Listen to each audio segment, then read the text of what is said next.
Colts fans, it's finally here. The regular season. Indianapolis plays the Miami Dolphins this Sunday at 1 p.m. Eastern Standard Time for the home opener at Lucas Oil Stadium. So, what should we expect from this new look Colts team? Can the Colts crush their week one curse? And how do you, the fans, see this game playing out for Indianapolis? Well, let's talk about it. Welcome to the Horseshoe Huddle Podcast, as always, presented by Indianapolis Colts on SI.com. I'm Drake Wally, co-deputy editor for the site and co-host of this show, joined by none other than the one and only Noah Gebert, analyst for the site and fellow co-host of the show. Noah, this is a big day for you. This is the first time you've been able to get on here, talk about some actual football. Big matchup here.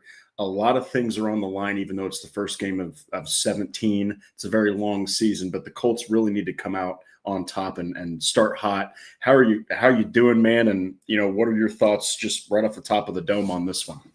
Yeah, I'm excited. This is opening day here for the NFL. So we've got a game tonight. So fantasy managers, don't forget to set your lineups before, or probably right when we wrap up this podcast, right before that kickoff happens. But yeah, yes. I'm excited to get into it. Sad we have to wait a little bit longer until Sunday to watch that Colts game. But yeah, no, I'm excited to talk about real football and some games that are going to have some real implications and implications that are even more pressing because of the situation that you're in with the regime, with 9 years of Chris Ballard, 3 years of Shane Steichen, 3 years of Anthony Richardson. Like you need results, and I guess. Yeah, we're talking about that week one curse you mentioned since 2013, not having a win.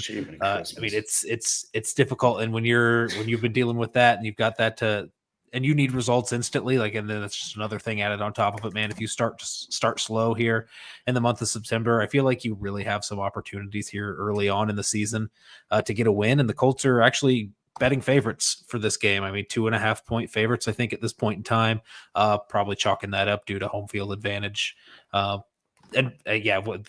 numbers look a little bit more clear as we learn more about both of these teams. But yeah, excited to see, especially this new look defense here for the Colts, and see how the season gets started. Yeah, and it's honestly kind of mind-boggling that this team has gone through 3 coaches and hasn't won in week one since Andrew Luck's second freaking season. That is just crazy. So you had Pagano all those years. He didn't get it done. You had Frank Reich. They went to the playoffs. He couldn't get it done. Shane Steichen's lost his first 2. It's just crazy. And so the difference is this time, it's because I think Frank Reich's firing was a little bit crazy, when it happened mid-season. Chuck Pagano's, it was kind of like expected. This is really interesting because Shane Steichen is, ladies and gentlemen, I know that there's opinions on the guy, but he's one of the best play callers in the NFL. And his defensive peers in a recent article, I believe it was ESPN or SI, I can't remember, but they ranked him in the top 10. So he knows what he's doing. It's going to be really interesting to see how this one starts off here. But yeah, we're going to go ahead and get to the chat here. Tracy Johnson says, let's go Horseshoe Huddle. Fam, it's game week for the shoe. You're right. It absolutely is. We're finally there. It's just been so long. It feels like it's been years. Patrick Rye, the CFO. Gentlemen, we have actual football in an hour and a half. You're absolutely right again, and everybody is super excited about that. Good to see you, Tony. And, of course, 141JM. Good morning from a mine site in Western Australia. Hoping that waking up at 1 a.m. on a Monday morning to watch the Colts live won't leave me disappointed. Listen here, they better freaking win, and they better win for you. And Jim Irsay, of course, but they also better win for you, man. If you're that's dedication right there. Thank you so much for also joining this show, and we appreciate it. But yeah, let's go ahead and dive right into this week one curse. This is the first thing we're going to talk about. Yeah. I think a microcosm that just defines how absurd this is the last time they went to the playoffs. Okay, with Phillip Rivers, you had Jonathan Taylor, you had a rookie Michael Pittman. Honestly, it was probably the best roster in 2020, the last best roster the Colts had top to bottom. But they lost to the Jaguars in week one, and the Jaguars proceeded to lose the next 16 straight games. Yep. So that right there is a beautiful just microcosm of their struggles. What do you make of this? Do you think that it's just because it's been through three coaches, a defensive mind, an offensive mind, and then a super offensive mind? What is this? And why do you think, Noah, like, why the hell does this happen? Because it's not like it's been the same guy coaching this team, running the offense for a decade. Yeah, what is this is the correct question there. And I'm not sure there's an answer to that. I wouldn't consider myself a superstitious person. Sure. I just think every year that you don't go out there and get that win, it's just a little bit extra of a mental hurdle on the coaches and the players. But probably nothing serious. But yeah, it's crazy how long it's been since 2013 that you haven't had a week one win. Wow. I like that. It's like you didn't lose everyone because you had the tie. Which broke up that, but still didn't get that win in there. Yeah, I mean it's just a team that's been notorious for starting slow. It's not even just a week one issue. It seems like for the Colts, especially for Shane Steichen in the past 2 years, it's just been kind of slow starts. So it doesn't have me feeling super optimistic about turning around things in week one. Just because past history indicates that early on in the season with Shane Steichen, the Colts generally aren't ready to come to play as soon as some of these other teams are around in the NFL. So yeah, you want to see them knock it. You were hoping it was last year that they got this week one curse out of the way, because that was the away game at Jacksonville. You would be able to knock off two curses in one, that not being able to win in Jacksonville and not being able to win week one. Unfortunately, both of those still remain true. So you're still dealing with that for another year.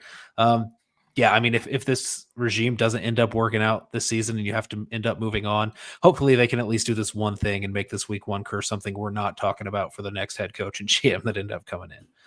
Yeah, and it's transcended, just good teams too. It's not like they're out here losing to good teams. They're losing to everybody that they play in week one. And this time, I'm just going to speak the obvious here. There is so much motivation for this team to go out there and play their best damn football that they can put together. You're going to be having the Ring of Honor ceremony for Jim Irsay. You also are dedicating this whole season to Jim Irsay, who over the last decade of his life didn't see his team win the week one battle. Yeah. Okay, you've got all the motivation to start 1-0, because I know it's 0-1, it's 1-0, it's one game, whatever. I mean, flip it to college football last year, Notre Dame lost against Northern Illinois, and everyone thought the season was over. You can bounce back from one loss, but it's just something about if you lose at home, and then you got to go back the next week and face the Broncos at home again, possibly a better team overall. There's just so much on the line here. And then not even to mention, Daniel Jones has to look good, or else he's going to start getting detractors more than he already has. Shane Steichen has to show he can immediately get this offense humming, and they can't afford to even fall behind the Dolphins offense a little bit, being how they got a quarterback who doesn't throw it deep. They've got a ground attack. You can't fall behind the Dolphins 10, 14 points and expect to be able to climb back into that game. So, we'll see. It's definitely one of the weirdest, most absolutely baffling negative streaks I've ever seen. So I do want to say first, though, and tell me what you think about this. Do you think that there's just, given everything that's going to happen even before the game about Jim Irsay, do you think that this locker room is probably going to be as fired up as it has been for a week one battle in recent memory? Yeah, I mean, you would hope so, right? Just historically, they haven't been. I mean, this isn't the first time that the Colts have had a lot of motivation to go out there and perform well in week one, and they fell flat. So you want that to be a lot of motivation. Obviously, the stadium's probably going to be rocking in there. People are going to be super amped about the Jim Irsay dedication game. It's just an extra layer of motivation for the players, maybe, but probably the fans more so. So I would expect you to kind of feel that more when you're sitting there in section 626 in Lucas Oil Stadium. You're expecting that to feel a little bit more rowdy, a little bit louder. I don't know if that's necessarily going to translate to the players being a little bit more amped up on the field, but you would hope so for sure. Yeah. And so with that being said, there's so much to talk about. So what we're going to do is we're going to jump right into what we are going to be looking for and expecting from this offense. So for those who are, I guess, a little bit behind, Colts have yet again another quarterback starting in Daniel Jones, and this is crazy because we all talk about how many QBs Nelson's played for, Taylor and Pittman. Yep. Shane Steichen, this is his fourth starting quarterback that he has worked with. Yeah. And that's insane to think about. But right out of the gate, how do you feel? Like, what's your, I guess, gut reaction, gut feeling, seeing this Daniel Jones-led squad, who, by the way, is healthy, going into week one here? There's just a lot of question marks. And I think most of those question marks, Noah, come because number 17 is under center starting. Yeah, I mean, you would also have the same, maybe not the same exact question marks, but I think the same number of question marks if it was Anthony Richardson starting under center also. So I'm not going to sit here and act like we would have been sleeping well at night if on Saturday night if we knew Richardson was going to be taking the snaps in week one. But yeah, Daniel Jones going out there, I think it's pessimism in the fan base is at an all-time high just because of I think there's something to do there with Daniel Jones and just how low you kind of expect the ceiling of the Colts offense to be with Daniel Jones operating at the helm. But a lot of that is also tied to just the same regime coming in, 9 years of Chris Ballard, like we mentioned. I think the fan base is probably a little bit more forgiving for Shane Steichen, but it does seem like every time he comes out and has a press conference, they wane a little bit in terms of their support of him. So yeah, I think pessimism's at an all-time high, and Daniel Jones does have a small part to play in that. But yeah, it's the things that the offense did well last season, you kind of worry are not going to work as well with Daniel Jones. The deep balls to Alec Pierce especially is going to be one thing. The running threat in the red zone from your quarterback that you had with Anthony Richardson, something you worry about. But what you're hoping is the things that the offense wasn't very good at last year can now do consistently with Daniel Jones at the helm. So that's talking about utilizing Josh Downs underneath, Michael Pittman on those intermediate routes, and I guess just like hot reads at the line of scrimmage and identifying blitzes and setting up protections, especially when you've got these two young guys on the interior. Hopefully, things are a little bit more steady with Daniel Jones, but we'll probably see a little bit less excitement, like we've been talking about. Yeah, I'm glad that you mentioned that because what we will expect from the Colts, the first thing we're going to talk about is it's going to be boring, and that. Dare I say it, that's okay if it is. You go back to 2023, Daniel Jones is very similar to Gardner Minshew in the way that he distributes the ball, the way that he doesn't take chances. He doesn't really – Jones does have an arm. That's the thing. Mm-hmm. He just doesn't like to use it very much downfield. And Minshew – not only did he not like to throw it deep, he couldn't really throw it deep. So, you're going to get a lot of efficiency. Daniel Jones has a high completion percentage. And, there were games last year and even games going back to 2023, the Colts were on the precipice of winning the division and getting to the playoffs. So this could be good. And I think Jones is more mobile. He's definitely sturdier in the pocket. He's going to be able to zip the ball quicker than Minshew did. Yeah. And I do think there is an element that he is smarter at the line of scrimmage. Now, what happens between his ears when the plays are breaking down and stuff, we've seen some absolutely, dare I say, a hilarious. He's been such a bad quarterback at times that it's absolutely gut-punchingly funny to watch Jones, but you're hoping that this is a new offense where he's going to operate nice and clean. Which pass catcher do you think is probably going to benefit the most? Because a lot of them, everyone pretty much minus Alec Pierce could benefit, even Jonathan Taylor, and he's not even a pass catching back. Yeah, I think that was going to be my answer. Is everyone except Alec Pierce could probably see an uptick in terms of accurate balls coming their way. I think. We talk about A.D. Mitchell a lot and how he was just never seemed like he was in the right place at the right time last season. Hopefully that's fixed a little bit with Daniel Jones, where you don't have an inaccurate quarterback in Anthony Richardson trying to get you the ball, a young quarterback who might not know the exact depth of the route that you've been working with, hopefully being with a seasoned vet like Daniel Jones, who can give you some feedback on where exactly you should be and when you should be hitting these breaks and the routes, does some good for AD Mitchell and gets him in some better positions. So I think that'll benefit him, even though AD Mitchell is another one of those guys like Alec Pierce who has that long speed and that deep threat ability. I think he'll probably see an uptick in production in terms of the accurate targets and catchable targets that he's going to be getting. And I think you can have that conversation about all these guys, Tyler Warren, Josh Downs, especially. I think those are no-brainers that you expect to see an uptick with Daniel Jones. But even Alec Pierce, I mean, you're not going to see as many of these deep shots like we saw from Anthony Richardson. But this is just the whole conversation we've had about Alec Pierce going in through preseason and training camp was about how he's kind of rounded out that game a little bit, rounded out his route tree to become more of a threat in the intermediate and the short passing game and make himself available on throws that are less than 20 yards. I think that's going to come down to Alec Pierce to kind of prove that he's rounded out his game enough to be available for a guy like Daniel Jones, even if you don't have a deep threat thrower or a deep ball thrower at quarterback. Yeah. And, I'm going to go ahead because it's kind of along the same lines that we were talking about. You recently, just like probably about 5-10 minutes ago, brought up the fans' feeling. Patrick puts an absolutely damning fact here. Kind of mind-blowing.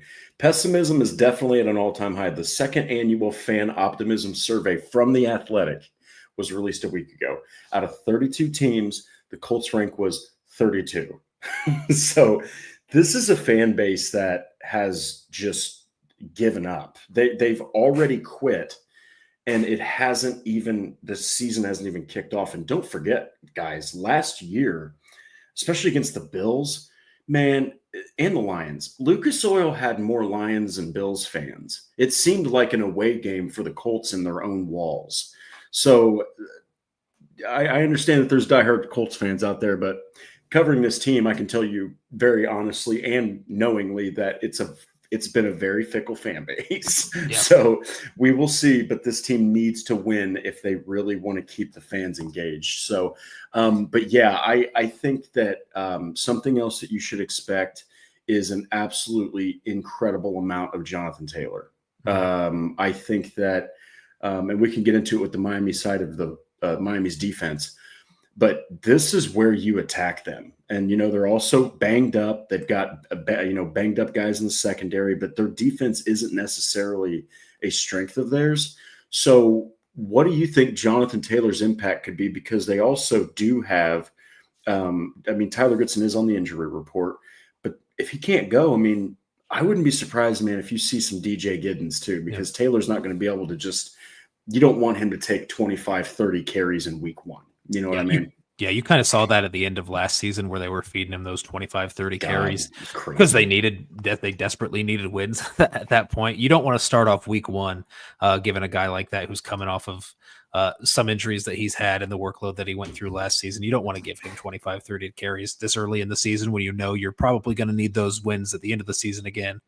You want to extend that lifespan and extend as much use as you can from a guy like Jonathan Taylor. DJ Giddens, we mentioned the Tyler Goodson injury. He practiced limited. I think these last 2 days, we'll see kind of what that looks like around game day. He might be good and ready to go. Even if he's not, you mentioned DJ Giddens as a guy that I don't think people would have been surprised at all if he had beaten Tyler Goodson outright for that running back 2 job. So it's not like you're dealing with too much in terms of the injury front. And then they've got Khalil Herbert, Ulysses Bentley, both guys on the practice squad.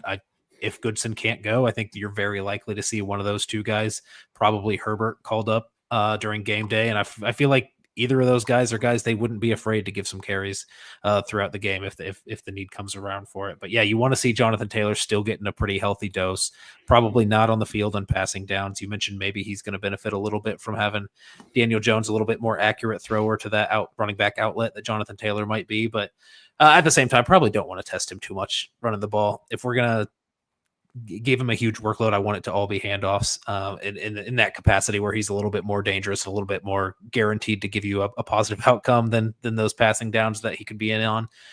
Just excited to see both these guys, but Jonathan Taylor, really, I think needs to come out and prove week one that he's still the guy that's going to be carrying this offense throughout the season. Yeah, and it's going to be critical. I mean, you're going to need to lean on him because, no offense to Daniel Jones, if you're sitting there relying on Daniel Jones to go out there and just carry your offense, I personally think that's a recipe for disaster. You're also talking about a guy that under the bright lights since 2020, he is the worst primetime quarterback of anybody. 1-12. So Daniel Jones, I know it's not a primetime game. It's a massive game where there's not going to be many Dolphins fans there. It's going to be packed with Lucas Oil or with Colts fans and Lucas Oil. So Daniel Jones has got a lot of pressure here. So I do think one more thing that we're going to see is a lot of these runs. I do think are going to be in the A gaps, in the interior gaps, because the Dolphins aren't the strongest there. Because otherwise, you do have guys like Jalen Phillips, who's fantastic off the edge, plays really good football. And they've got rookie Kenneth Grant that's going to be on the line too, Benito Jones. But that's going to be an area where you can really crush this team. And I also fully anticipate, Noah, that they're going to use Daniel Jones's legs. Daniel Jones is an underrated runner. And, if he gets a step on you, he's not the easiest guy to corral. He's also a very large dude. So yeah, I'm excited to see how they use Daniel Jones in the run game. I think historically he's been pretty effective at that. I think since those neck injuries he's had, maybe he's a little bit less willing to fight for extra yardage or to run through contact like he has been in the past. But still, I think the athleticism that he has provides a threat on every down. You're running those RPOs. It's not going to be the same threat that you get with Anthony Richardson, where he's plowing over corners and safeties to get into the end zone from the goal line. But I think it is very much something that the Dolphins should be game planning against and being aware of, because just doing your due diligence, you're going to be ready for that kind of thing with Daniel Jones, even though Jonathan Taylor is obviously the bigger threat in the backfield. But yeah, I think I'm excited to see to what extent they roll out there with Daniel Jones. Maybe they do play it a little bit safe in week one with Daniel Jones and trying to make sure you get out of the game healthy. I don't know what the optics would be like or the storylines would be if Daniel Jones goes down with an injury in week one. And then you have to turn to Anthony Richardson, who you just benched for the second time. I think things would really start to get messy at that point. But yeah. I do want to see. I want to see how much they're willing to use Daniel Jones and how much Daniel Jones is willing to use his legs in the game. Yeah, and I think that you're going to need to have a nice variation of runners. You can't just turn to Jonathan Taylor here and have him do everything, because I think that let's see, where's it at? Tracy Johnson. We'll see. I think that Jonathan Taylor has the ability to beat any defense, but rest assured, they are going to load the box probably right out of the gate. They're probably going to force Daniel Jones to try to throw deep. So this next one, obviously, we're going to flip to the other side of the football. We got the defense. Now, this is a defense that is completely different in many ways. You got a new scheme. You've got multiple new cornerbacks. You got Mekhi Becton. You've got Xavier Howard. You've got Charvarius Ward. You've got just an absolute bevy of new guys. You got Cam Bynum in the secondary. Joe Bocci is going to be starting opposite Zaire Franklin. Just before we even dive into what we're going to expect here, how do you feel about this defense? Because Lou Anarumo struggled pretty bad last year, didn't have the talent he's got this time, probably wanted to change his scenery. And honestly, his influence got him the players he wants. And a lot of these guys he campaigned for, especially in the secondary. Yeah, I think kind of the way that we should be feeling about the defense is probably the exact same way we were feeling like pre-draft or right post-draft. There's been a lot of up and down since then. Like the Jalen Carlisle is not really showing out to be a surefire starter opposite of Zaire Franklin. You didn't get that, but you did get a guy like Joe Bocci kind of emerging and proving that he could be that guy. We had all these injuries in training camp to corners, Jalen Jones, Juju Brents, Justin Wally. Justin Wally's really the only one that is affecting things right now. Jalen Jones seems to be back and healthy, ready to go for week one if they need to turn to him. Juju Brents didn't even make the roster after he came back healthy.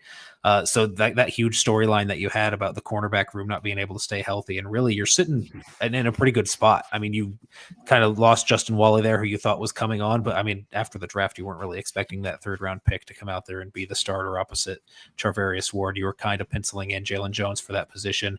And now he's fighting with Xavier Howard. So that's another guy that you brought in who's going to be your starting corner on the outside opposite Charvarius Ward. which is a little bit worrisome. I mean, you have all these changes on the defensive side of the ball. Lou Anarumo's coming in, bringing in wholesale changes in terms of personnel and wholesale changes in terms of the scheme. And then on top of that, you've got a starting corner who's been with the team for 2 weeks going into week 1. So you're a little bit worried about that because I know there's a lot of turmoil going on in Miami, at least nationally. That's kind of the indication is we don't know if this coaching staff's safe, but this is a coaching staff and a scheme that's been in place with this personnel and these players for quite some time, which is definitely an advantage when you're going up against a defensive scheme who's trying to put all this together on the fly here in week 1. Yeah, and I do have to say there's one player in particular. I know that I understand he's had an absolutely decorated career. But Xavier Howard sticks out to me. Mm-hmm. And you're talking about a dude here. Right now, he's slotted to start over Jalen Jones.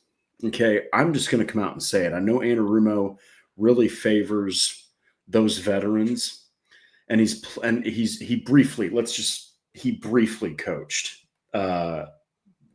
Xavier Howard briefly. Yep.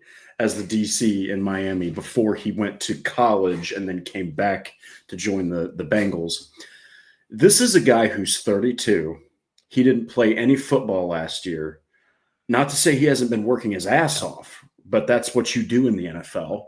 I mean, look at what happens when you don't. You get a situation like what you've got with Anthony Richardson. Okay, so I don't know. Tell me what you think about this, but I think that it is a little bit risky. I know Jalen Jones is still, coming off of the injury, whatever. But man, he's played starter level cornerback. Xavier Howard, man, the Dolphins didn't want him anymore because he was declining. Doesn't play an entire season. I don't know. I'm going to be honest. I lack a lot of confidence in what Xavier Howard's going to do against guys like Tyreek Hill and Jalen Waddle.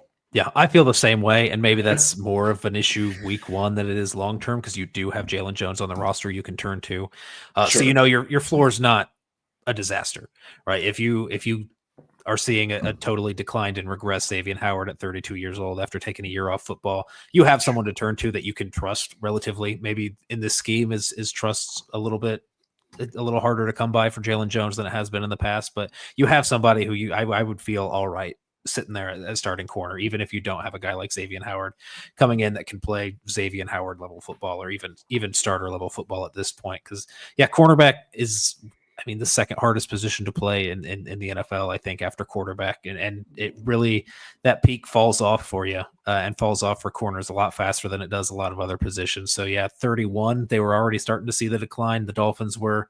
And then a whole other year off of football or out of football for Xavier Howard. So 32 might just be too far gone for him, but just based on the workouts and kind of what they're doing, if he's getting the nod over Jalen Jones, I assume Lou Anarumo and the Colts have seen something to indicate that he hasn't fallen off as badly as people may be anticipating. But maybe week 1 we see a rough week here for Xavier Howard, but it does make me feel a little bit comforted to know that Jalen Jones is waiting in the wings if they need to turn to him.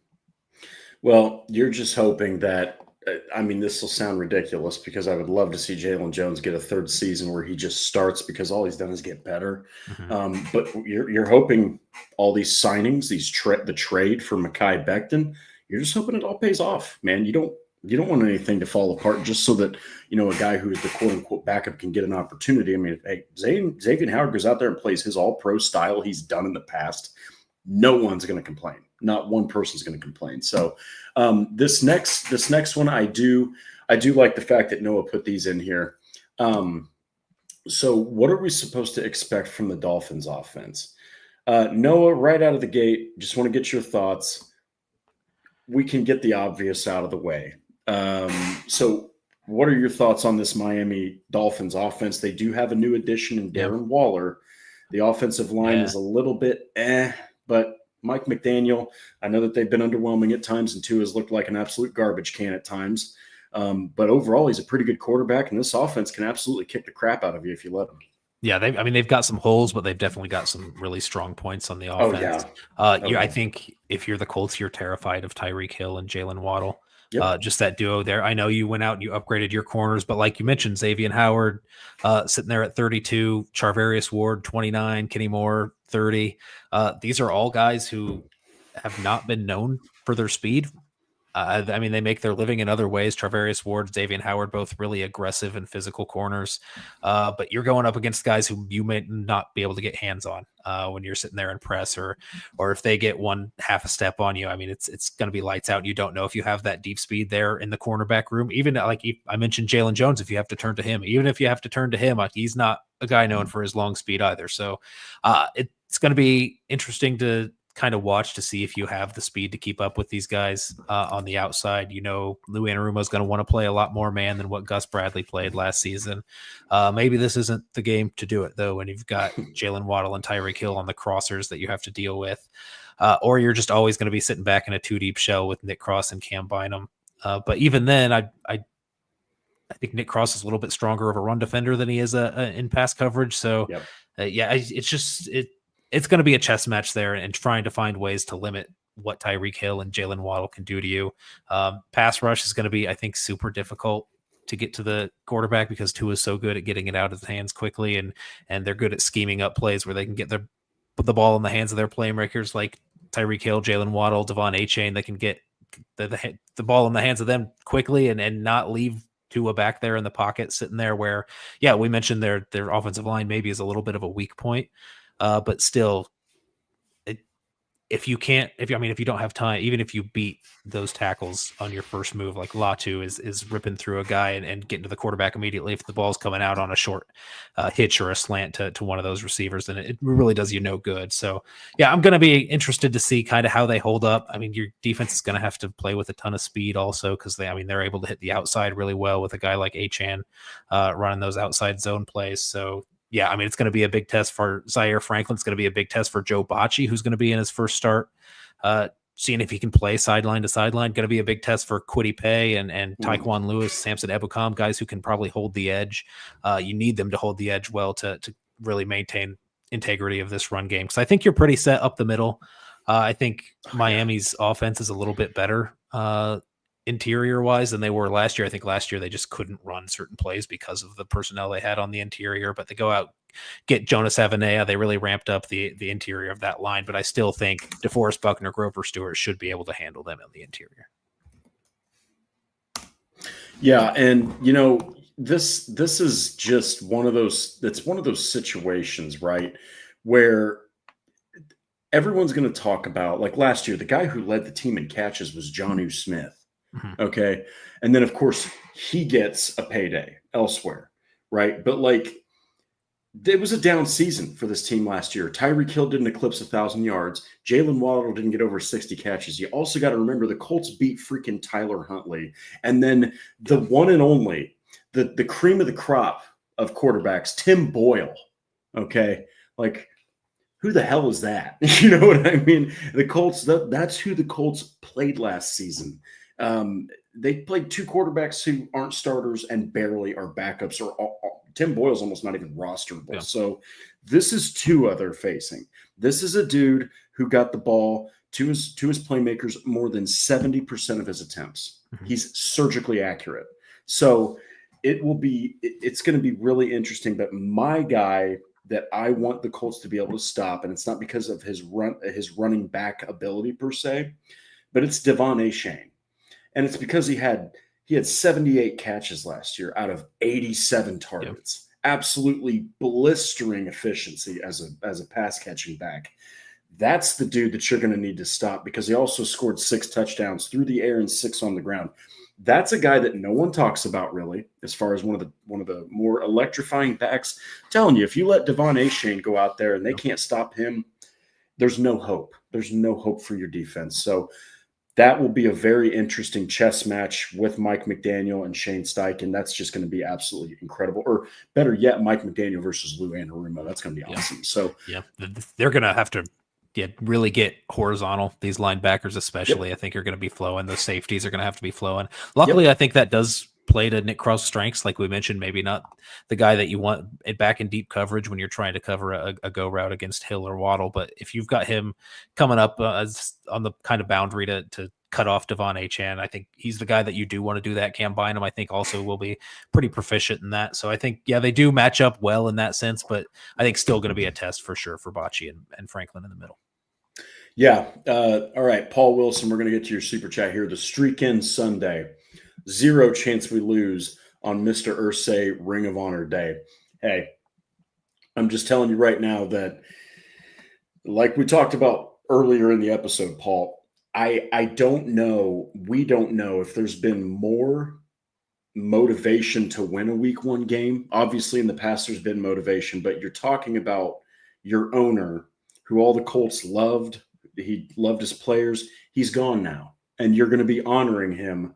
And other teams have honored him. I mean, the Bengals did in the last preseason game. So you have that. You've got, and there's not going to be many Dolphins fans there. There's going to be a lot of fans that are expecting a week 1 win. And like Patrick mentioned, Paul, The Athletic did a fan optimism survey for the second straight season. The Colts are 32nd out of 32 teams, and it's because Richardson was benched. And so it's mostly because they're looking at Daniel Jones like, this guy is the vanilla ice cream of quarterbacks. You know, he's just not exciting. He's boring. Yeah. We'll see. But this is a team, if there's anything that Colts fans need to lean into, it's that it's an incredibly gifted roster. There's a lot of talent. There's a lot of capabilities here. And maybe you just need consistency at quarterback. You don't necessarily need a home run every play. So we'll see. But thank you so much, Paul. Hey, we're hoping that they honor Mr. Irsay with a W because he didn't see one the last 10 years of his life. So that's an awesome comment right now. This next one, we kind of touched on it a little bit, but what are we going to expect from the Dolphins defense? So this is really a team that I personally think is underwhelming defensively, but they still got some dudes. I mean, Willie Gay Jr., completely overlooked linebacker, great football player. Jalen Phillips, as I mentioned, he can get the job done. And then, of course, you cannot forget about guys like Bradley Chubb. You can't forget about guys like Minkah Fitzpatrick. You know, then there's Chop Robinson. I mean, they've got some guys, but I do think that a guy like Shane Steichen, I really believe that he can attack this defense. Yeah. And honestly, like we mentioned before, man, you're going to need to establish a ground attack. And if you can do that, or like we said, if they load that box and you can start to get some rhythm going, there's a lot of ways that the Colts can win this game and beat down Miami's defense. So yeah, I think there's going to be some interesting matchups, especially. Yes. We didn't mention this. I don't think we really mentioned the offensive line at all when we were talking about the Colts offense, but I think this is a good time to mention what that matchup's kind of look like. And for me, I'm pretty worried about Tanner Bortolini and Matt Gonsalves on the interior there. I think the Colts should be able to establish a run game. Gonsalves and Bortolini have both looked their best again, or when they're in the rushing game, and not so much in pass protection. I think that's where you've seen a little bit more of the inconsistency, especially Gonsalves. Yeah, especially Gonsalves. And I think a guy like Zach Sealer is a guy who's going to maybe give them some trouble. I think on the Dolphins interior, he's a pretty big presence, and I think he's going to be able to do some work on those two there in the interior. I also think that the Dolphins defense is pretty good at bringing some pressures, design pressures from like the second level, so like nickel backs, safeties, linebackers. And I think we've seen indications throughout the preseason that maybe Gonsalves and Bortolini aren't necessarily up to speed in terms of their ability to identify those early and pick those up when they're happening throughout the play. So I think that's something when you have two young players on the interior and the offensive line, the defense of the other team is going to bookmark that and test them. And I think that would have been the case before you saw some of those hiccups in preseason. So now that those are on tape, that you've seen guys like Gonsalves and Bortolini not picking up some of these stunts in the interior, I expect the Dolphins to throw quite a bit at the Colts on the offensive side of the ball, which could affect some things in the passing game.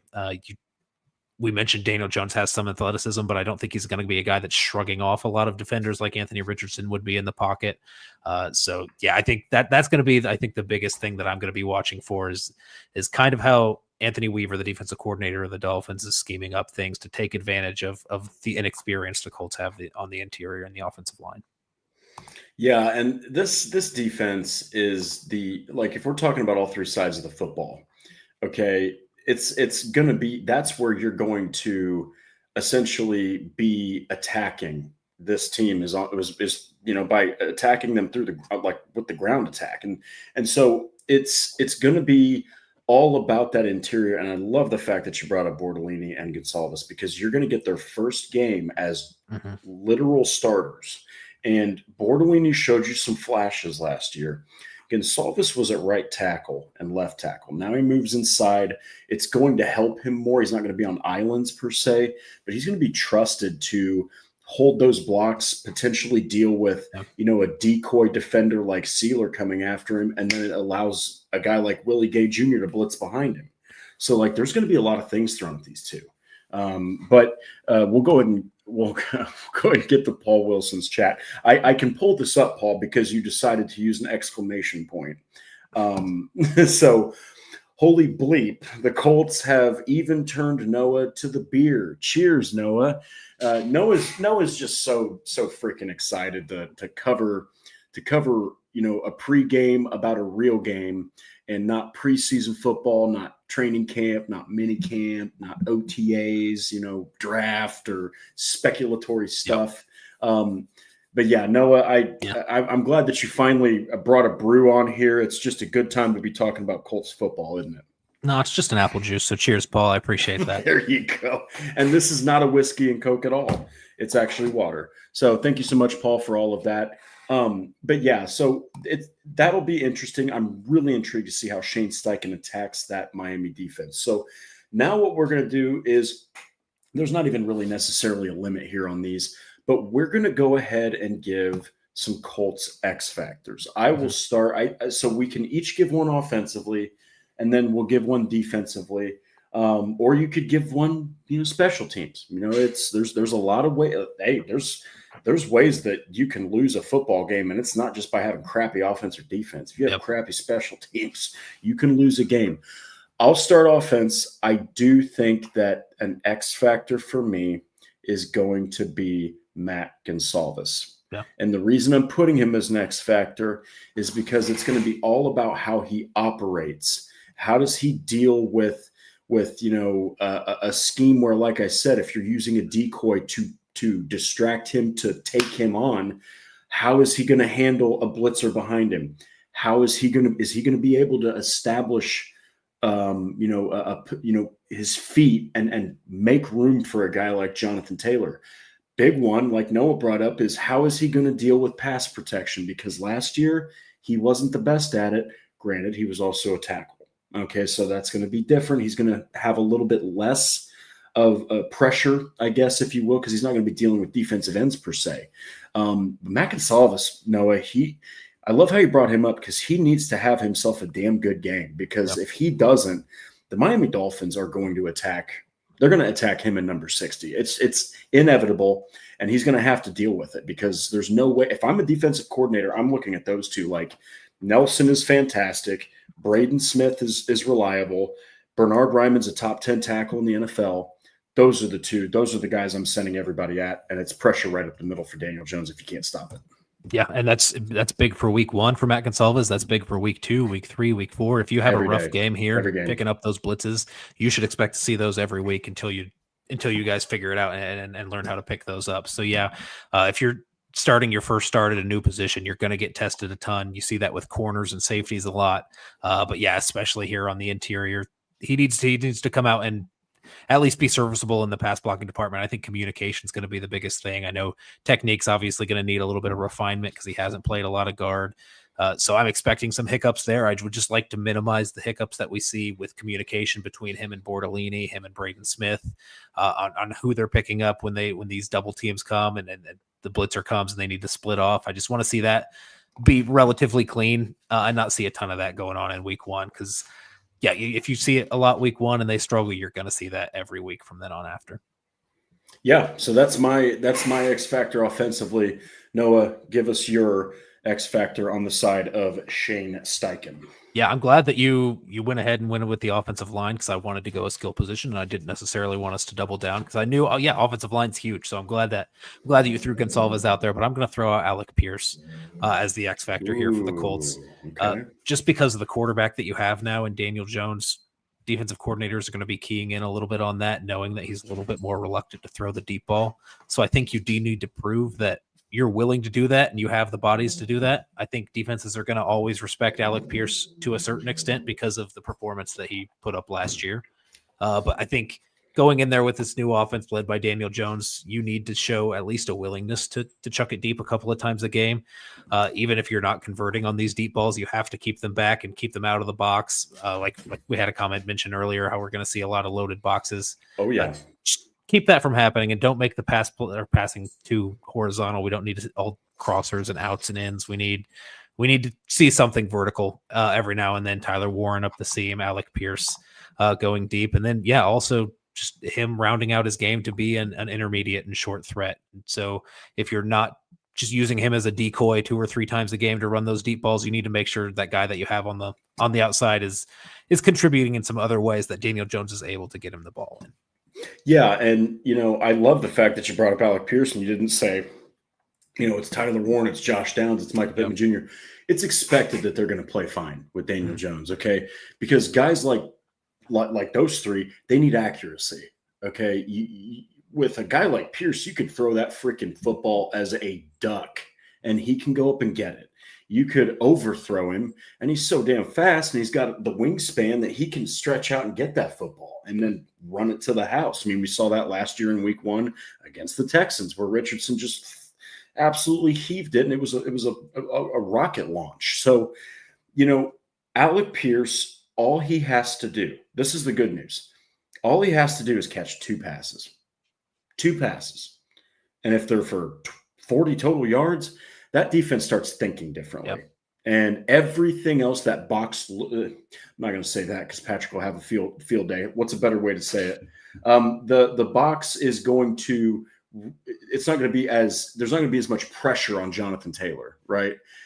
So if you hit a couple deep passes, Josh Downs, Tyler Warren, Michael Pittman Jr., they're going to operate easier. Okay. Yep. They're going to be able to get a little more loose, and then you're going to be able to open up potentially a running back, that could be a top 3 guy any week. And then a guy like Daniel Jones who can get it done with his feet. So defensively, my X factor, I am so unbelievably excited and a little bit nervous because I don't know what we're going to see from him after a down season. Mine is Charvarius Ward. Okay. He's going to be following Tyreek Hill. And you talk about hey, welcome to a new team moment. Your first game as the Colts' number 1 cornerback is against the fastest wide receiver you can possibly face in the NFL. So Charvarius Ward versus Tyreek Hill, that's just going to be so badass to watch. I do think Charvarius Ward has the size advantage. He's got the strength advantage. He's got the length with his arms.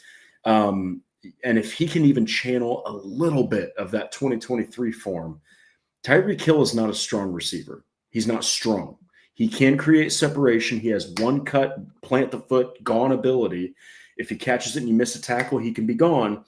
But he is not a strong physical receiver that's going to get off of press coverage easily. So if Charvarius Ward can play the ball that he is known for playing, which is, like you said, that physical, at the line of scrimmage type stuff, I mean, dude, Tyreek Hill is not the guy he's not built that way, nor does he have those strengths to be able to get off of that, very frequently, I guess. Yeah, and I'm curious to see how Lou Anarumo uses him. I know in the offseason we were talking about him shadowing the number 1 receiver.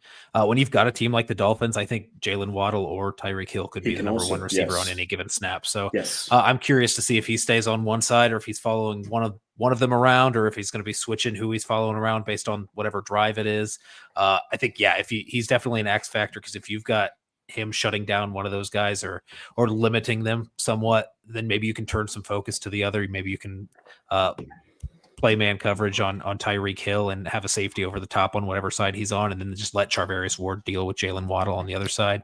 I think having somebody who you feel comfortable in a one-on-one matchup gives you some flexibility to shift things around on the back end to kind of alleviate some of the other threats that you might be dealing with. So I think you need at least one of those corners in a situation where you have 2 true number 1 wideouts that you're going up against.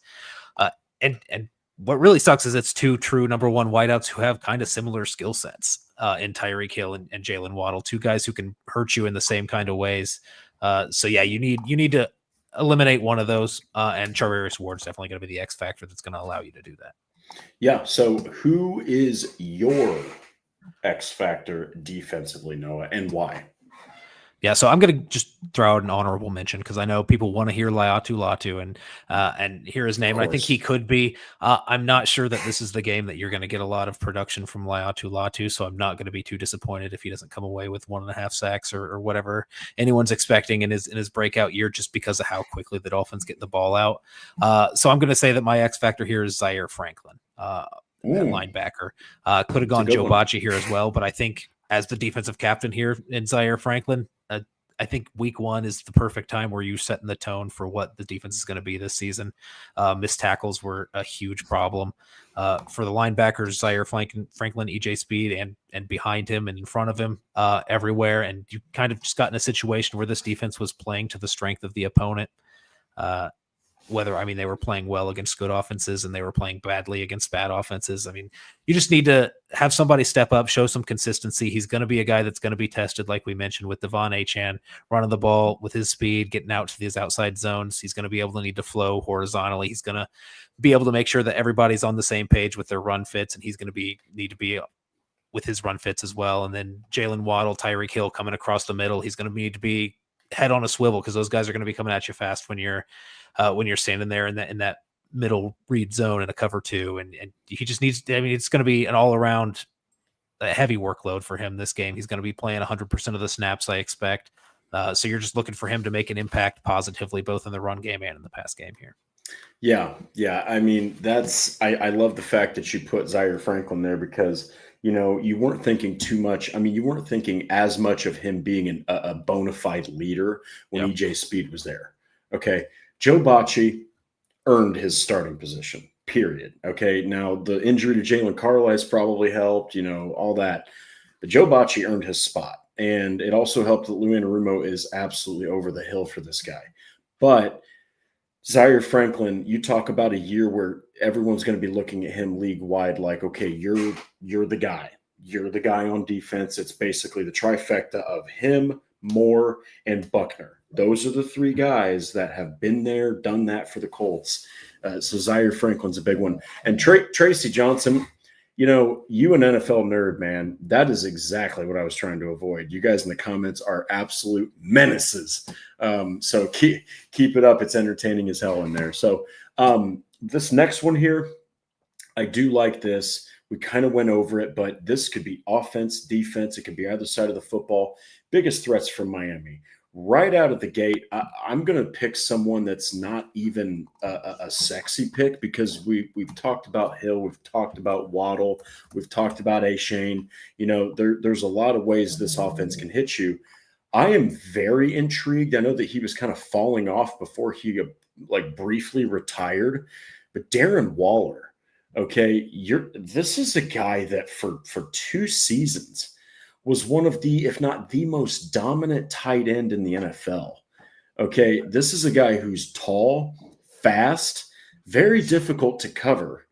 And his last season with the Giants, which was Daniel Jones was his quarterback, he had 52 catches in 12 games. That's over 4 catches per game.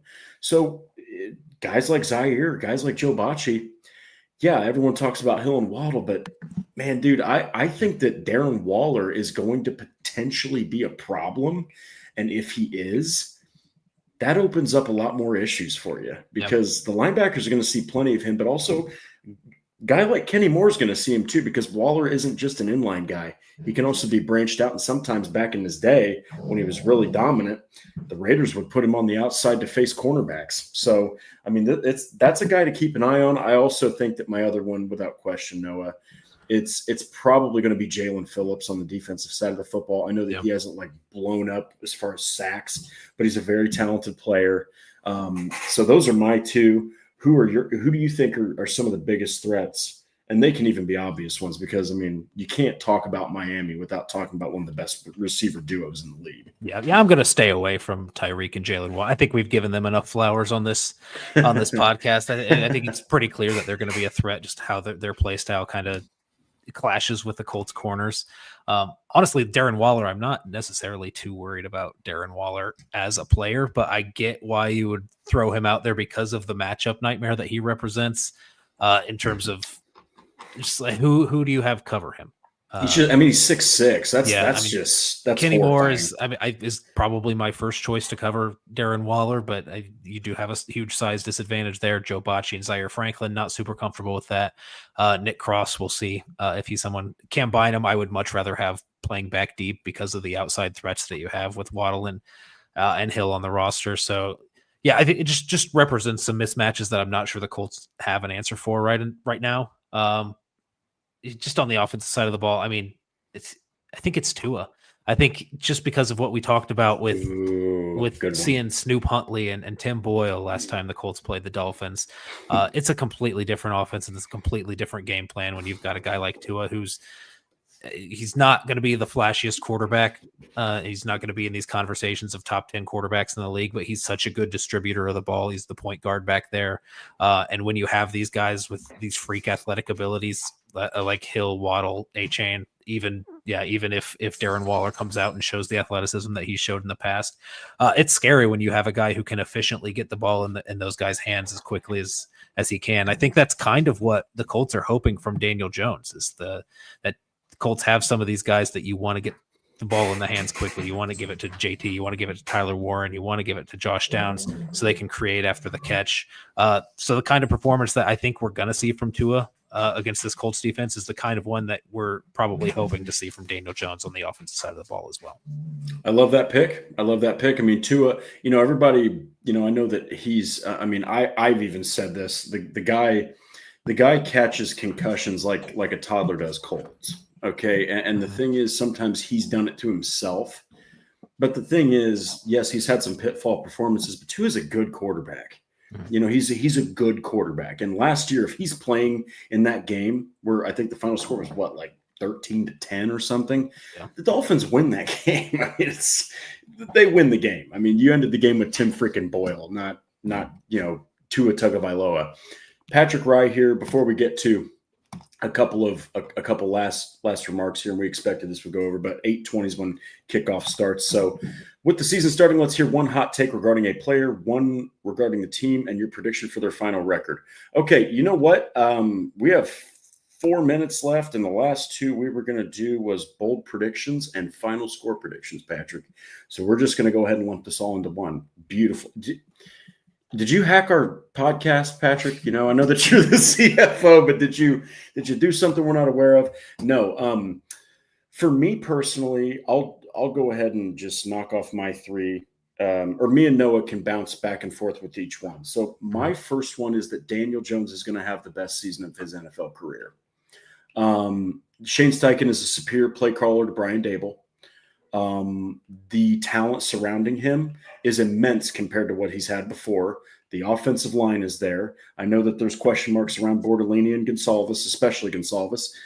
But if those two can even play okay, this is a team that he has no excuses to not have the best season of his career with. He just doesn't. So that's my hot take regarding a player for the whole year is I think Daniel Jones is, it might not be electrifying numbers. I think he's going to be efficient and he's not going to turn the ball over much. All right, I'm going to go with one that's very on brand for me and definitely a hot take. I'm going to say that Jalen Jones is going to be the best corner on the Colts by the end of the year. Oh, I love it. Maybe I'm not best outside corner because I think Kenny Moore is going to have a good year with Anarumo's defense. But yeah, Xavier Howard, like we mentioned at the top of the show, don't really trust what we're going to see from him this year.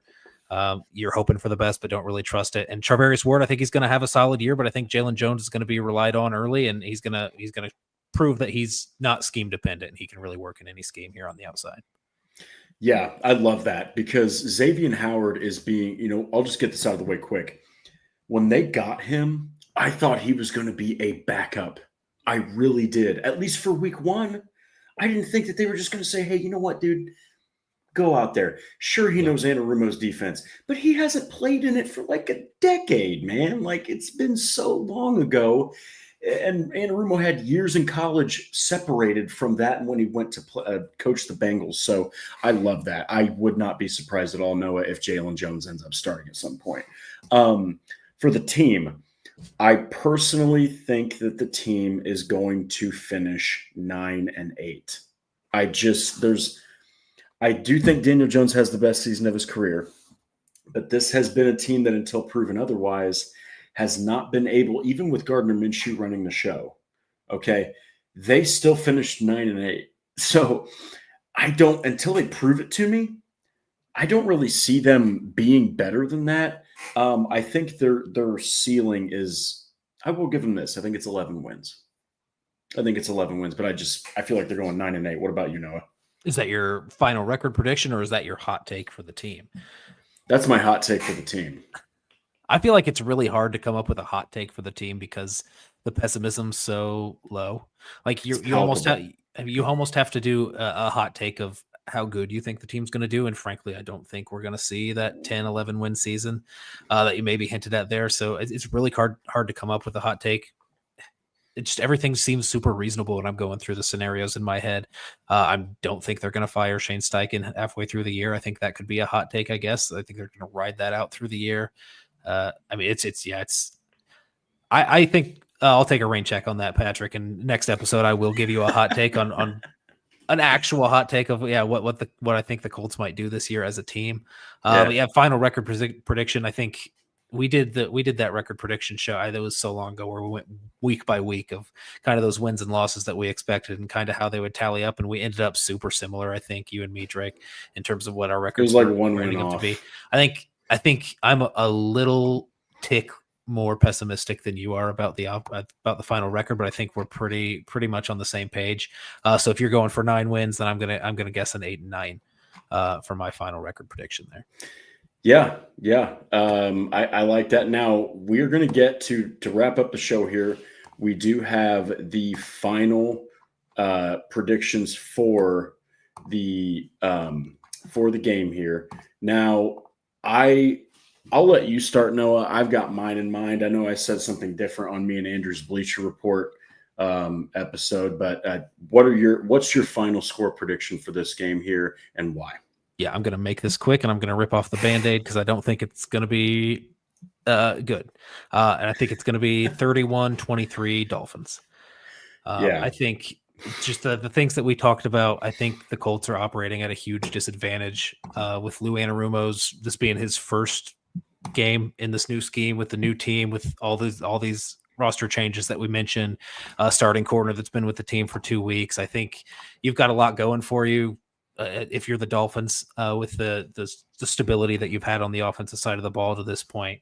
I think probably on the interior of the defensive line, the Colts are going to have their wins, but I think they're going to have a really struggle to find some other wins throughout the rest of the defense. So I do expect Miami to put up a fair amount of points. The 23 for the Colts, I think, is a fairly, I think if you're predicting any game throughout the season, I think that's probably right around the baseline of what you're expecting from the Colts to put up. I know the defense of the Dolphins is a little bit weaker than probably ones we'll be seeing later on in the season. But I do think, you're dealing with Tanner Bortolini, Matt Gonsalves there on the interior with their first start together as a duo in there. I think they're going to see some pressure from the Dolphins. It's going to give them some trouble. And it is Daniel Jones' first game with this personnel as well. So I think there are going to be a little bit of growing pains.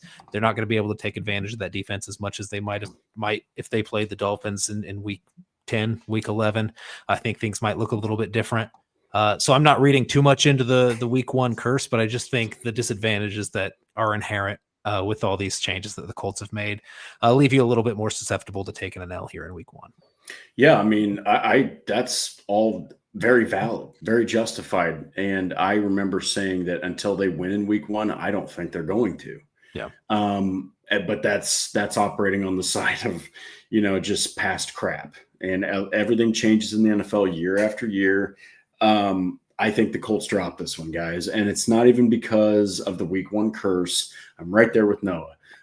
This Dolphins, the defense is going to do enough to complement their offensive counterparts.